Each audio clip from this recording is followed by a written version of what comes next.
Insomnia, welcome to my channel, it's Einstein. So today's video is the second part of my reaction to the Dreamcatcher Nightmare storyline explained by Sua and SinB. Let's get right into this because I really can't wait to understand the rest of the theories. If you like this video, make sure to leave a like and subscribe, and I'll leave in the cards the link to my Dreamcatcher reactions. Okay, 3, 2, 1. This takes place after Good Night. The girls said so in an interview. The girls now run a photo studio. Wait, is it you and I? Yeah, it's you and I. Business, maybe to earn money and get people's pictures at the same time, and haunt them. Remember that they can invoke nightmares to people if they have their pictures with them. The song starts with a doorbell. This signals the old lady's entry to the mansion. Short-haired Gu can be seen in a corridor of the mansion as if she is looking for something. We see two Gaions, which tells us that the girls are complete again with both good and evil psyche, back to how they were before the spider cursed them. One does not overpower the other. However, we see two girls covered in spider webs, Yu-Yon and Handong. We then get a point of view of a mysterious creature. This gaze should already be familiar to you by now. We see this in Fly High, from what turns out to be the point of view of the spider Gu noticed at the very start. Only this time, from a much bigger spider, as it seems to be looking from a much higher altitude. The old lady approaches Yu-Yon for a photo shoot. Yu-Yon takes a picture of the old lady. Moments later, the lady transforms into a giant spider and presumably attacks Yu-Yon. Oh my god, how did I don't remember noticing this, like... Later, the lady I don't remember noticing this. Did I not notice this? Was I this dumb to not see it? Probably. There's a chance. And presumably attacks Yu-Yon. This introduces us to another setting, the celestial dream world, which Yon is trapped in after the assault of the spider. Her sisters, headed by Jiu, perform a ritual to bring her back, using sand or salt to drive out the evil spirit possessing Yu-Yon. Yu-Yon is sitting on this chair that we will see again in the opening scene of Piri. In the process of rescuing Yu-Yon, Jiu, too, experiences nightmares, a never-ending loop in the mansion's corridor. A spinning top symbolizes a loop. This is very reminiscent of Fly High's scene of her running in the corridor, always looking back to check if something is chasing her. This time though, something is really chasing her. She then gives up at one point because of the loop, and this thought alone will bother her for the rest of the series. The portal to the way out closes before Yu-Yon manages to reach for it. This scene reminds us of the spider that Yu-Yon burned in Fly High. This time though, their fates were reversed. Interestingly however, Sua is seen in the same room as Yu-Yon and the old lady, before and after the assault of the spider lady. I mentioned before that she is one of the most suspicious characters in the series, and I would again like to point that out here. What is she doing in the same room as them? Also, this bit seems a little out here. Sua either knows too much, or no, yeah, she definitely knows something that we don't. Also, this bit seems a little odd. We don't really get to see if the thing that was chasing Gu ever reached her. What if, in fact, it reached her and possessed her? It makes sense. Need I say more? Now let's move on to what MV. Oh my god. What MV takes place in Yu-Yon's dream world. The lyrics clarify that this is not just an ordinary dream. This is a lucid dream. It is a dream in which the person knows she is dreaming. This line describes Yu-Yon. After a failed rescue attempt by Jiu and You and I, Yu-Yon is stuck in a never-ending cycle of nightmares which she wakes up to, every day. She is seen a number of times in the same dark room, not wanting to go out. The lyrics suggest that she does not want to escape anymore. The reason is not clear. We see the girls in the same dream world, probably aiming to save Yu-Yon once again. Out of all the girls however, it seems that Jiu is the only one that can move around freely in the story, much like in the second half of You and I this time. However, the girls find themselves in different places. They are not together. In fact, the album title is Alone in the City. Xion and Gaion have no idea where they are, and are stuck in a loop too. Sua, Dami, and Handong are stationary in random confined spaces. So this is yet again another Jiu Yu-Yon music video. The important thing to consider, however, is the unmoved snow globe in Yu-Yon's dark room. In most of what's shots, we see Jiu looking for Yu-Yon. We get a shot of the book too, this time, with a blue flower blooming from it. Blue flowers are present also in Deja Vu. They symbolize desire and especially hope. The fact that it blooms from the Book of Nightmares, which Yeon is experiencing right now, in a loop, signifies hope amidst the situation. She is still hopeful that she will be saved. GU is unsuccessful once again. The lyrics reveal that GU has no means of saving Yeon. But even if the black clouds cover her up, Yeon is the only one she is seeing.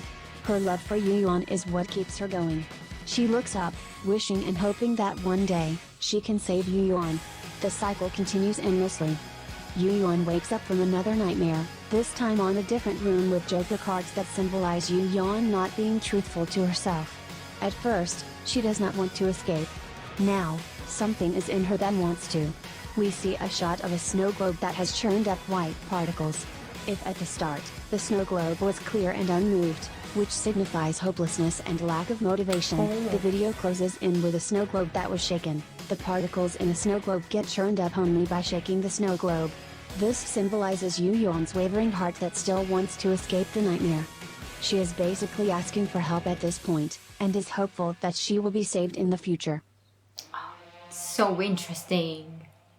In Piri, the scene opens up in a room with a chair at the center. This chair is reminiscent of You and I's chair which Yeon sat on, while the girls are performing a ritual to bring her back. As she touches the Piri, dark tar or liquid oozes out, much like in Fly High when she touched the mirror. The members that are stuck in Yeon's dream world find themselves experiencing nightmares. Shion is stuck in a maze, Handong hears unpleasant noises in front of dozens of clocks. She really does not want to TikTok, I suppose. Gyeon makes a phone call. What? She really does not want to TikTok, I suppose. Gyeon makes a phone call, That was a perhaps nice to ask joke. for help. Dami is in an unfamiliar corridor.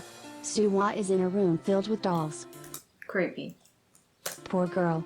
Consistent with the Poor girl. Sua is in a room filled with dolls. Poor girl. Consistent with the theme of what? The girls are again in different places, and evidently, are not together.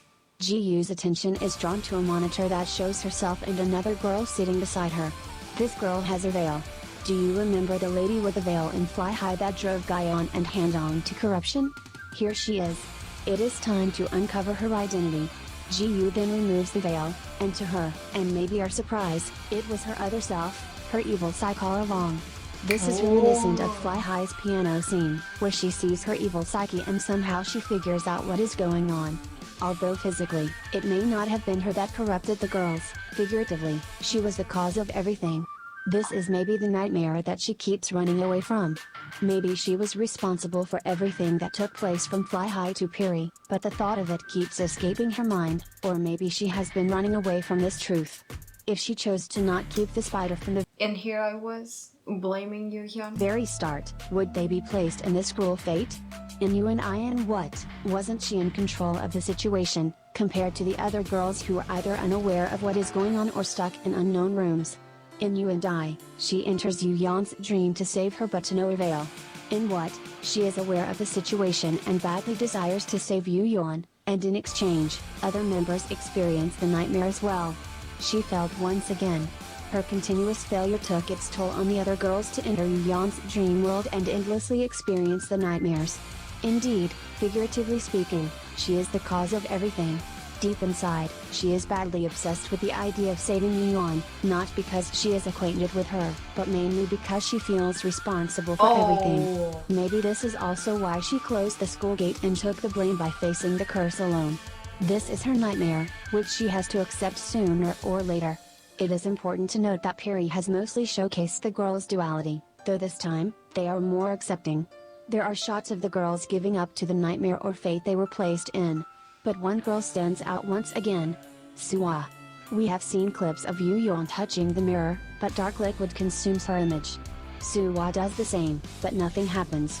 I would like to think that unlike Yuhyun, Sua has fully given into her evil psyche. She fully accepts her evil self, unlike Yuhyun who always gets surprised to see her evil psyche. The MV ends with the girls finding each other, together, ready to face yet another nightmare. This is the first time they have been together since What MV. Although they are not in a pretty good situation. This is weird, I'm getting goosebumps. Time they have been together since What MV. Although they are not in a pretty good situation, fact remains that they are together. Breaking out is arguably an alternate ending to the Nightmare Saga. Instead of the girls accepting their cruel fate in Piri, they eventually break out from the nightmare by overcoming them. The lyrics translate to believe, this heart screaming, I can overcome. The girls are evidently separated by the red strings of fate. It is fate that keeps them apart. They are alone in their respective nightmares, lost and always wondering. However, they can sense that someone is coming up, whispering to them, at a distance. Each of them tries their best to break free, even if only footsteps echo. By breaking free, it denotes waking up from the nightmare. This is confirmed by the lines I cannot get out, already inside a dream. This also establishes a connection between this Japanese release and the Nightmare Saga that supposedly ended with Piri. Eventually, the girls are ready to cross over. They each overcome their nightmares. In the end, they bid farewell to the nightmare. In Piri, their sense of togetherness is not a complete victory. They may be together, but the fact remains that they are stuck in a never-ending nightmare. In breaking out, the girls experience complete victory. They are saying goodbye to the nightmare. They are, in every sense of the word, together and free once again. The red string of fate is set on fire, much like how pages of the book in Good Night was set on fire, freeing the girls. They held hands together in the end. The lyrics suggest how the girls are throwing their past away, move forward, and seek for the light. Their heart won't stop even if someone tries to stop them. They are ready to face tomorrow. By passing through darkness, the story begins. This is Dreamcatcher. It makes so much sense now. We ended up having 3 unanswered questions. Let's try to answer each one. Let's start with the easiest. Who is the person abducting the girls in Piri?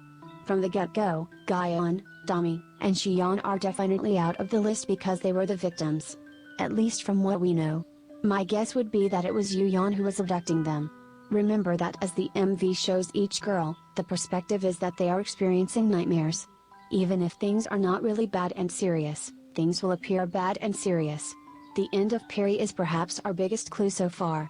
Yuyeon was in fact reaching out her hand to the girls so that they would be together. The second and last question require additional source materials, not just the music videos and trailers. Who exactly is the Veiled Lady in Fly High? And lastly, who exactly is Sua in the storyline? Fans are almost certain that the Veiled Lady in Fly High is actually one of the members. The girls are literally the only people we see in Fly High, so this, so to speak, is a plausible claim.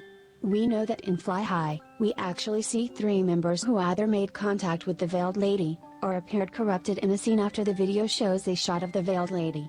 These are Gaon, Handong, and Yuyeon. Notice that these 3 are the first ones that get corrupted if we are going to recall the dinner scene. But like, shouldn't the Veiled Lady be my girl? Do you? Right, it should be Gio. It should be Gio, you know. That leaves us with 4 members. Additionally, we believe that the veiled GU in Piri is more of a symbolism than reality, as it is GU owning up to her responsibility. Shion and Sua's evil psyche are portrayed as twins not just in Fly High but also in Chase Main. Therefore, for the sake of answering, the Veiled Lady must be Dami. She is seen in the same room as Gaon. She has strikingly similar scenes with Gaon as Piri.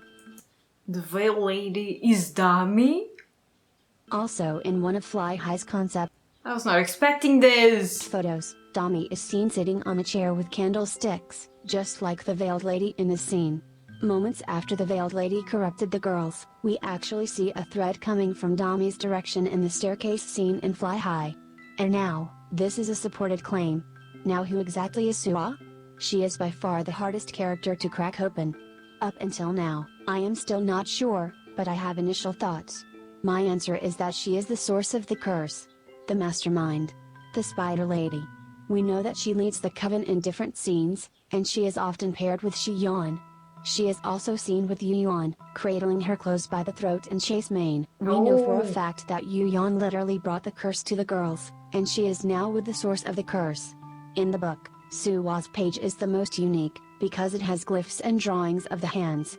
Other pages did not have glyphs nor drawings of hands. Up until now, fans have not derived the meaning behind these hands, and hardly for the glyphs that mean God, Earth, Logic, New Moon, and Fire. It is only Sua's page that the girls burn in Good Night. It may be assumed that each arm that holds Sua represents each glyph. 6 arms are holding her down, and we know what the number 6 implies in most cultures. We see her touching a mirror in Piri, much like Yu Yan in Fly High. Instead, the mirror wobbles. She is just so mysterious. We see her in the room where Yu Yan gets possessed by the Spider Lady. In Yu Yan's dream world, we see tapes that indicate danger, perhaps pointing at Sua. Oh, We also see a crown that is burning. Oh my god, this that part indicate danger, actually makes perhaps sense. Pointing Wait. at Sua. We also see a crown that is burning. Is she in fact telling us that someone who is most associated with the crown has something to do with the spider that burns in Fly High? It is a well-known fact to the Insomnias that Sua has been referred to as Dreamcatcher's queen. This crown may also relate to her being the head of the coven or being in control of everything. Remember that this is Yu Yan's dream world, the bringer of the curse. She is the closest to the source of the curse. Is she in fact telling us who Sua is? In Fly High, we are introduced to the cobweb scene just before Yu Yan speaks. Later on, we find out that Sua is in that scene. Only a spider lives in a cobweb. This is the scene before Yu Yan burns the spider. She is also the member most associated with fire.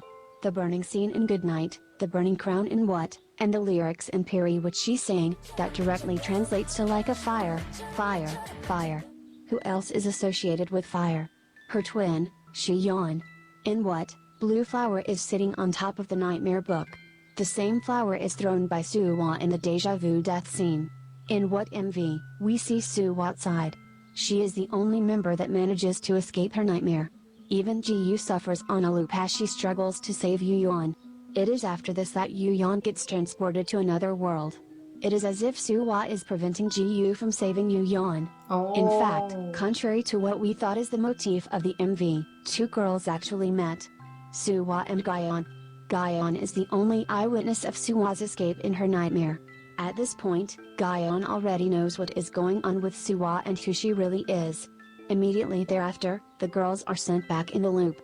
In Piri, she immediately looks for means of communication, perhaps to inform the other girls. But this was fruitless. She is the only one who knows, and will ever know. In Breaking Out, Sua is seen on a swing, with a rope set on fire. This is reminiscent of the spider that is burned, with the rope as its web. When the girls are finally breaking out of their nightmares, Yu Yan only manages to overcome her nightmare when Sua's hand choreography is flashed on the screen. In Good Night, Dami drops the book. In You and I, we see her enclosed in a cylinder which appears to be parallel to the dome that enclosed the spider in Fly High. Is this Sua's punishment to Dami for messing up badly? Finally, there is one scene that cannot escape my head. The dining table scene in Fly High. She was in command of everything. She, at the head of the table, rings the bell and decides for the members when to eat. Nothing can be more obvious than this. Or is there? This marks the end of my video. Thank you so much and congratulations for making it this far. Thank you. I really appreciate it. Feel free to comment down below your insights. You are not obliged to subscribe to the same interpretation. I will be more than glad to consider your version of the story. You may even derive your own interpretation of the lore, connecting it to real-life experience of the girls as Dreamcatcher. In fact, I can think of one right now. Once again, thank you so much and have a great day ahead. Stan Talent, Stan Dreamcatcher. My god, you wow! Like, this makes so much sense. You know, I feel like this brings some kind of understanding about the situation. Because, you know, every time I look at Dreamcatcher music videos, I go like, I don't understand. I don't understand. And then I see another one, I'm like, I don't understand. This makes everything make sense. I think that Sua's SinB really did a great job at giving us the information in a way that it's easy for us to digest. Yeah, that's what I think. Oh my god, this was amazing. I finally understand the connection of things. I'm still a little bit confused because, you know, Sua, what are you doing? Like, what's her role in all of this? Like, I was not expecting her to be like one of the masterminds. What is this? But either way, this was a really good explanation. I'm really happy that I finally understand things, you know? It's a win for me. But this was it for today, guys. I hope that you liked it, and I hope that you're having a wonderful day. Bye! Mwah!